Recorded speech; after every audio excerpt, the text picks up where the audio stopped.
Vincent John Vincent. I may actually have had something to do with the original development of his gizmo. That's true. He'll tell you about it.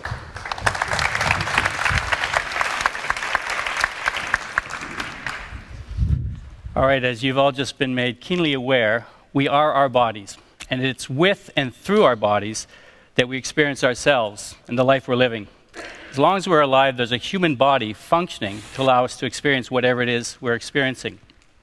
And even when we're asleep or dreaming or whatever it might be, we may not be aware of our bodies, but it's functioning and it's our conscious awareness returns to that. Well, this is our temple.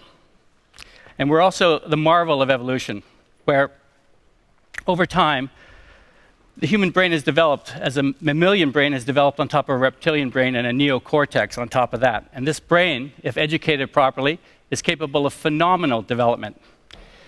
And it's the fodder that keeps propelling human civilization and achievement forward. With that brain and for that brain, we have created amazing computer and communication technologies that allow us to amass vast bastions of knowledge and to document our experiences and to be able to share that with each other around the world. Well, the human body is also a marvel of that same evolution, and we've spent very little time in terms of our development of computer technology creating anything that helps us to develop or evolve that body.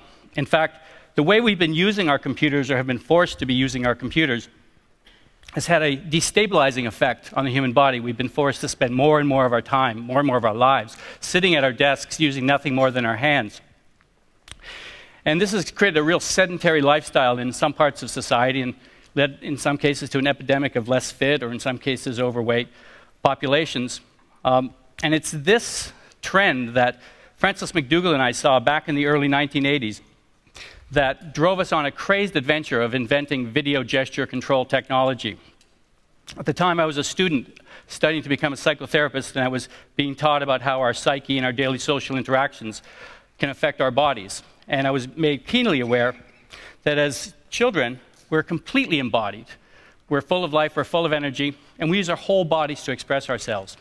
And it was also made obvious that as we become socialized and engage in social institutions, that over time, 16 years of schooling, eventually the workplace, that sense of whole body expressionism sort of gives way and can give way to layer upon layer of what can become a type of body armor that weighs us down before our time. Well, what Francis and I were looking to do was to create a technology that would let us enhance our sense of embodiment, let us try to carry it forward by creating a technology that we could use our whole bodies to interface with our computers for all aspects of our daily lives, right from childhood, and try to carry that through all of our lives. Little drama. So essentially, what we were trying to do and what we ended up coming up with was something that would change the nature of how we physically engage and are engaged physically by our computing devices. We chose to We chose to use a video camera, and we call that technology video gesture control, and by extension, full-body immersive video gesture control in virtual worlds. There was a whole bunch of applications we saw that we wanted to create with this technology right away, but the one that we chose first was to create a new artistic medium, something we could step into and express ourselves as artists and play and enjoy. So at the time, I was an artist, a dancer, a musician, and a juggler. And I was looking to create a unique performance instrument into which we could mold the arts into the virtual world and play with the relationship between them. I wanted to not just dance to music, but to make music from my dance. I wanted to juggle in the real world. I wanted to juggle in the virtual world at the same time. Francis was a really brilliant software programmer, but he was also a very embodied dancer. And so this is what we chose to do as our first task. We wanted to allow the user to step into the virtual world unencumbered by having to wear, hold, or touch anything, and to be as natural as we are in our everyday lives, and to be able to, in this case, manipulate the objects in the virtual world as tools for creative expression, the same way that an artist would use tools in the real world. We saw this as well, the creative expression. We could be using that for some kind of therapeutic experience, but we also knew that we could have people step into their dreamscapes and interact, or maybe create a real-world scenario in which you could step into it and reenact it or role-play in it as a type of therapeutic process.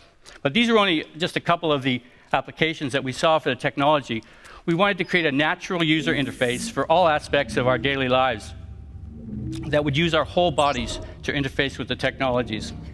So this is the early 1980s, and it took us a while to actually find a computer that was able to do this, and of course one that we could afford.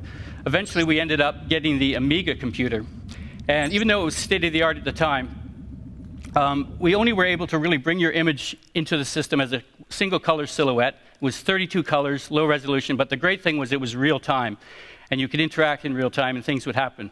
So now we're leading edge multimedia interactive artists, and we actually got lucky when an old friend from university, Denise Donnellan, included us in a TV show she was doing, and Moses Neimer saw that show, and he commissioned our first installation in the foyer in front of his office at the Chum City TV building. And we've always been really grateful for that first installation and the thousands of people who saw that, because pretty soon we were creating installations around the world for galleries or media festivals, museums, science centers, world expos, and we were even being heralded at the Smithsonian Institute in the Information Age Gallery as the final installation in, as the history, or sorry, it's the future of interactivity with computers. But by 1991, we had created a fully dynamic virtual world system. We were able to track the user's full body and the angle and speed at which they were moving, and map that onto the virtual world so that it would react in real time with what you were doing. Now we could hold, touch, push, pull, pick up, throw virtual objects, all while navigating through the virtual world with our gestures. I was able to take this technology and use it to become the world's first virtual reality performer. For 15 years, taking audiences around the world on journeys through interactive dreamscapes, and as a musician being able to play music on interesting virtual instruments.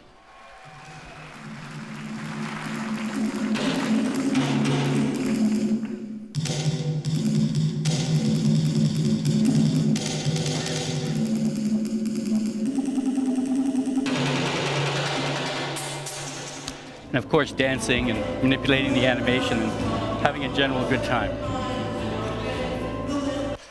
So it didn't take long until that ability to challenge users' flexibility and their agility, and the idea of creating a lot of immersive video games in which you got really active and you moved about. And the nice thing, the hidden thing that was going on was that people were, as they were being very active, they were opening up into parts of their body that they wouldn't necessarily ordinarily know or be using, and they weren't necessarily aware that they were doing that. They were just getting engaged because it was really very engaging technology. And so this original idea that we had, that we wanted to create a technology that would help to enhance the user's sense of full body awareness and health, was turning out to be true. But we were more excited about how the worlds of fitness and physiotherapy were seeing the potential of this technology for exercise, and everything in rehabilitation, from joint injuries to, got to get the right posture, from joint injuries to brainstem or spinal cord or stroke patients. And we did about 30 different studies in all sorts of different forms of rehabilitation, and all of them pretty much came out the same, where the users who stepped in would get engaged and they do their rehabilitation for 2 to 3 times as long, which meant quicker recovery and quicker health. So in 2001, we invented the IREX system, which for the first time let the therapist assemble a regimen of exercises from the available applications and then be able to play with the parameters for each specific patient and session, whether it was the length of use or the range of motion or how fast things happen. But the great thing is they also had a quantitative database that was being assembled to let them know just how well the people were doing with each of those sessions. So today there are over 500 of these video gesture control systems being used in rehabilitation, for disabilities, and for psychotherapy in institutions around the world. Well, there were some other areas we really wanted to take this technology as well, and we thought it was very important to integrate teleconferencing technology to bring people from different parts of the world into the same virtual world so they could meet, not just to see and talk to each other, but to also interact together with the same virtual landscape and to be able to play with the same virtual objects. Well, we started off really early with satellites, but by 1998, we were using T1 lines across the broadband internet to bring people into the same 3D virtual worlds across the web. And The implications and applications of this technology as the World Wide Web builds itself out into a three-dimensional universe in which hundreds of millions of people, enter each day to carry on their daily activities is phenomenal, because we'll be able to be entering there with our bodies, meeting other people's bodies. Well, by 2000, we were able to start moving this technology into the consumer world, and we were able to, sorry, I've got to get my box. We're able to use the technology to license it to a number of different people. Sony for the PlayStation, for the iToy, Microsoft more recently for the Xbox, for the Kinect-like immersive full-body gaming. And we also worked with Hasbro. And with Hasbro, we licensed them our patents and our technology, but we helped them create the applications. And this was a great experience because the ION educational gaming system was a toy that let kids step in front of their TVs and into virtual worlds with all their favorite characters like SpongeBob SquarePants and Blue's Clues and Dora the Explorer and the Crazy Towns and a whole bunch of characters, but it was to do their learning, to literally do their math and their spelling and their pattern detection and their reading. And the idea was that they wanted the kids to actually get active and to be using that natural energy they have. Instead of trying to get them to stop using that energy so they could learn, they engaged it. And it's been very successful, and this is how all children will eventually learn in the future. We've also moved the technology into all sorts of other areas. In 2003, we moved it into the world of mobile phones, and we're pretty much now on every operating system, and there's 70 million phones around the world with 300 applications using video gesture control in one form or another.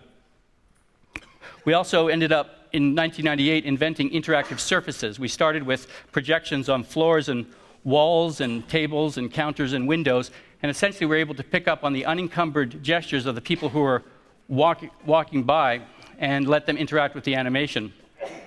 Well, this was originally what we called a multi-point technology, and it evolved into a multi-touch technology where the interaction on the surface was much more accurate, letting us track the user's hands so they could be much more accurate and dynamic in how they interacted with the animation, and more ability to navigate through that animation.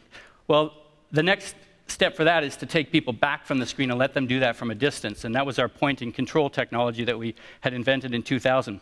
But the most important invention that we invented in 2000 was 3D gesture control, the use of 3D depth cameras to get a 3D depth map of the user and to be able to track their full body gestures in the 3D space that they occupied. And this really took the technology to a completely new level of video gesture analysis and control in terms of what we could let people do, and the types of virtual worlds that we could create and the objects that they could use. So over the last 10 years, as we've been sort of inventing and pioneering this technology, we've done many public installations for our clients, but it's taken a while for that technology to come down from the $20,000 per camera when we started to something where today we're actually seeing that this technology can be a consumer product. So with the release of the Microsoft Xbox Kinect camera, which is what I'm using up here with our company's software to actually interact, there's a whole slew of games that have come out. Now, those games are all fully engaging. They're all full-body games,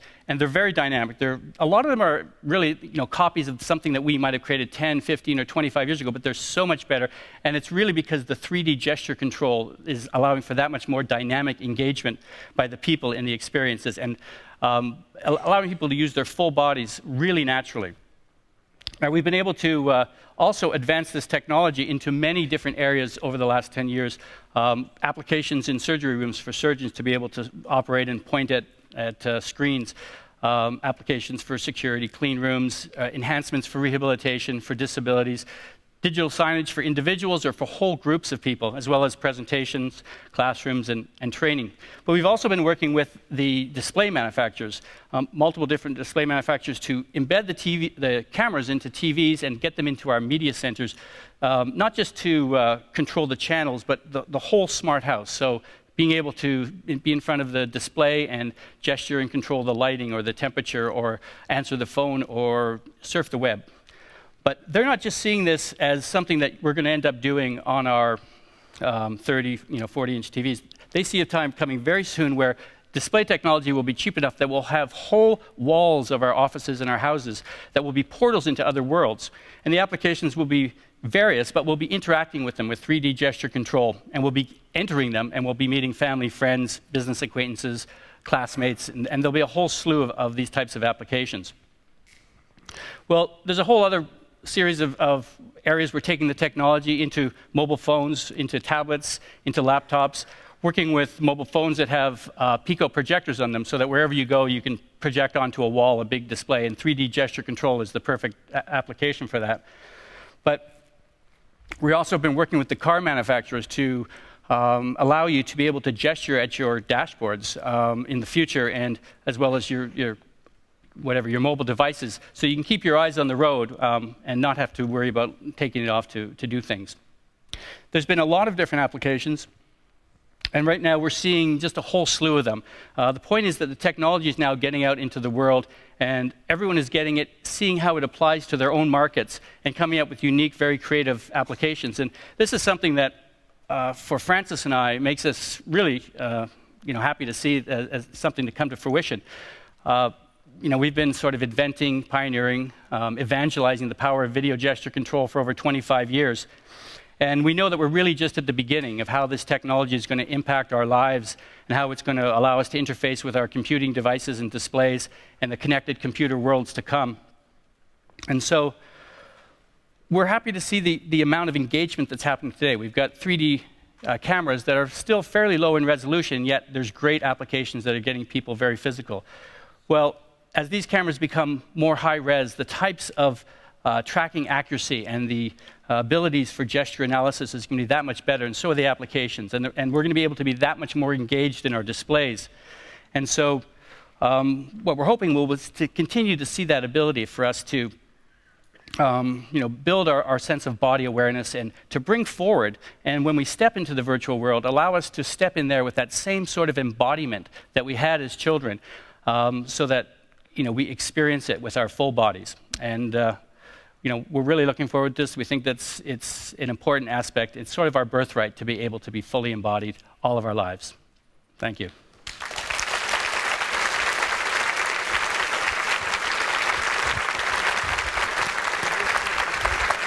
You can take it down, yeah. I'm gesturing applause. Thanks, Mo. Okay, thanks very much. All right. Vincent John Vincent. Thank you. Oh, Vincent, we need a picture. Yeah. It depends whether he's coming or going. I'm coming.